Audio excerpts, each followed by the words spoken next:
Welcome back to my vlog. ನಾನು ವಿನುತಾ. ಇವತ್ತಿನ recipe ಬಂದ್ಬಿಟ್ಟು ಬಸ್ಸಾರು. ತುಂಬ ಸಿಂಪಲ್ ಆಗಿ ಹೇಗೆ ಮಾಡೋದಂತ ನೋಡ್ಕೊಳ್ಳೋಣ ಬನ್ನಿ.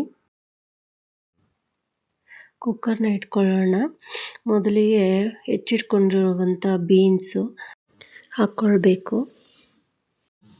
ಹಾಗೆ ಮೊಳಕೆ ಕಟ್ಟಿ ಇಟ್ಕೊಂಡಿರುವಂತಹ ಹುರುಳಿಕಾಳನ್ನು ಹಾಕಿ 2 ಲೋಟ ನೀರನ್ನು ಹಾಕಬೇಕು.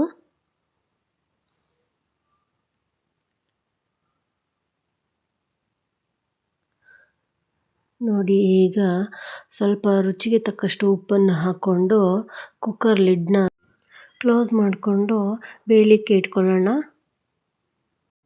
ಬಾಣಲಿಗೆ ಸ್ವಲ್ಪ ಎಣ್ಣೆ, 1 ಸ್ಪೂನಷ್ಟು ಜೀರಿಗೆ ಹಾಕ್ಕೊಳ್ಳೋಣ. ನಂತರ ಇದಕ್ಕೆ ಉದ್ದುದ್ದವಾಗಿ ಹೆಚ್ಚಿಟ್ಕೊಂಡಿರುವಂಥ ಈರುಳ್ಳಿನ ಆ್ಯಡ್ ಮಾಡೋಣ.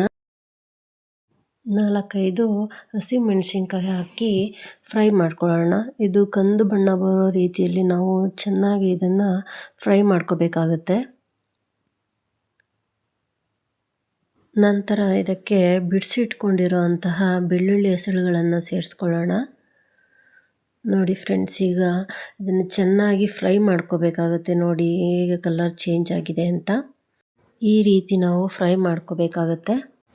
ಬಿಸಿ ಆರಿದ ನಂತರ ಒಂದು ಮಿಕ್ಸಿ ಜಾರ್ಗೆ ತುರಿದು ಇಟ್ಕೊಂಡಿರುವಂತಹ ಕಾಯಿ, ಕೊತ್ತಂಬರಿ ಸೊಪ್ಪು ಹಾಗೆ ಫ್ರೈ ಮಾಡಿ ಇಟ್ಕೊಂಡಿರುವಂಥ ಮಿಶ್ರಣ ಹಾಕ್ಕೊಳ್ಬೇಕು.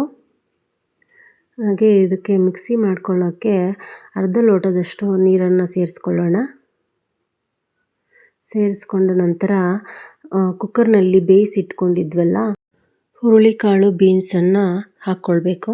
ಮಿಕ್ಸಿ ಮಾಡ್ಕೊಳೋದಕ್ಕಿಂತ ಮುಂಚೆ ಬೇಯಿಸಿಟ್ಕೊಂಡಿದ್ವಲ್ವ ಆ ನೀರಿಗೆ ಸ್ವಲ್ಪ ಹುಣಸೆ ರಸನ ಹಾಕ್ಕೊಳ್ಬೇಕು. ಹಾಕ್ಕೊಂಡು ತೆಗೆದಿಟ್ಕೊಳ್ಳೋಣ. ನಂತರ ಈಗ ಮಿಕ್ಸಿ ಮಾಡ್ಕೊಳ್ಳೋಣ. ನೋಡಿ, ಸಣ್ಣದಾಗಿ ಮಿಕ್ಸಿ ಮಾಡ್ಕೋಬೇಕಾಗತ್ತೆ. ಇದನ್ನು ನಾವು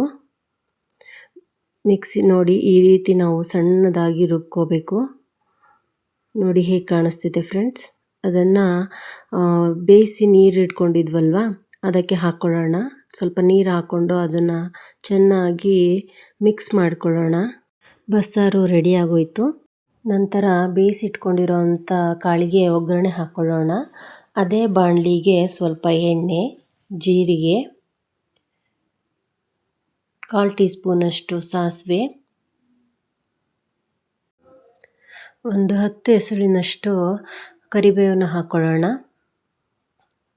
ನೋಡಿ, ಈ ಥರ ಚಟಪಟ ಅಂತ ಸಿಡಿಯೋ ಟೈಮಲ್ಲಿ ನಾವು ಹಸಿಮೆಣಸಿನ್ಕಾಯಿನ ಚಿಕ್ಕದಾಗಿ ಹೆಚ್ಕೊಂಡಿರುವಂಥ ಹಸಿಮೆಣಸಿನ್ಕಾಯಿನ ಹಾಕ್ಕೊಳ್ಳೋಣ. ಹಾಗೆ ಸಣ್ಣದಾಗಿ ಹೆಚ್ಚಿಟ್ಕೊಂಡಿರುವಂಥ ಈರುಳ್ಳಿನ ಕೂಡ ಆ್ಯಡ್ ಮಾಡ್ಕೊಳ್ಳೋಣ. ಇದನ್ನು ಚೆನ್ನಾಗಿ ಕಂದು ಬಣ್ಣ ಬರಬೇಕು. ಈರುಳ್ಳಿ ಎಲ್ಲ ನೋಡಿ ಕಂದು ಬಣ್ಣ ಬರೋ ರೀತಿಯಲ್ಲಿ ನಾವು ಫ್ರೈ ಮಾಡ್ಕೋಬೇಕು. ನೋಡಿ ಫ್ರೆಂಡ್ಸ್, ಇಲ್ಲಿ ಕಾಣಿಸ್ತಾ ಇದೆ ನಿಮಗೆ ಹೇಗೆ ಫ್ರೈ ಮಾಡ್ಕೋಬೇಕಂತ. ಚೆನ್ನಾಗಿ ಮಿಕ್ಸ್ ಮಾಡ್ಕೋಬೇಕು. ಇದನ್ನು ಫ್ರೈ ಮಾಡಿಕೊಂಡು ನೀಟಾಗಿ ನೋಡಿ. ಇದಕ್ಕೆ ಈಗ ನಾವು ಬೇಯಿಸಿಟ್ಕೊಂಡಿದ್ವಲ್ಲ ಆ ಹುರುಳಿಕಾಳು ಮತ್ತು ಬೀನ್ಸನ್ನು ಹಾಕ್ಕೊಳ್ಳೋಣ. ಹಾಕ್ಕೊಂಡು ಚೆನ್ನಾಗಿ ಇದನ್ನು ಮಿಕ್ಸ್ ಮಾಡ್ಕೋಬೇಕು. ಎಲ್ಲ ಹೊಂದ್ಕೋಬೇಕು.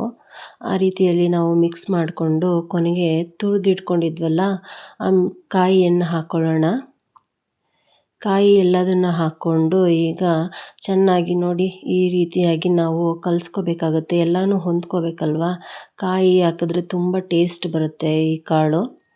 ನೋಡಿ ಫ್ರೆಂಡ್ಸ್, ಬಸ್ಸಾರಿನ ಕಾಳು ರೆಡಿ ಆಗೋಯಿತು. ತಟ್ಟೆಗೆ ಹಾಕಿ ತೋರಿಸ್ತೀನಿ ಫ್ರೆಂಡ್ಸ್. ಹೇಗೆ ಕಾಣಿಸ್ತಾ ಇದೆ ನೀವೇ ನೋಡಿ. ಪ್ಲೀಸ್ ಸಬ್ಸ್ಕ್ರೈಬ್ ಮಾಡೋದನ್ನು ಮರಿಬೇಡಿ ಫ್ರೆಂಡ್ಸ್. ಇದಾಗಿತ್ತು ಇವತ್ತಿನ ನನ್ನ vlog. Thank you for watching.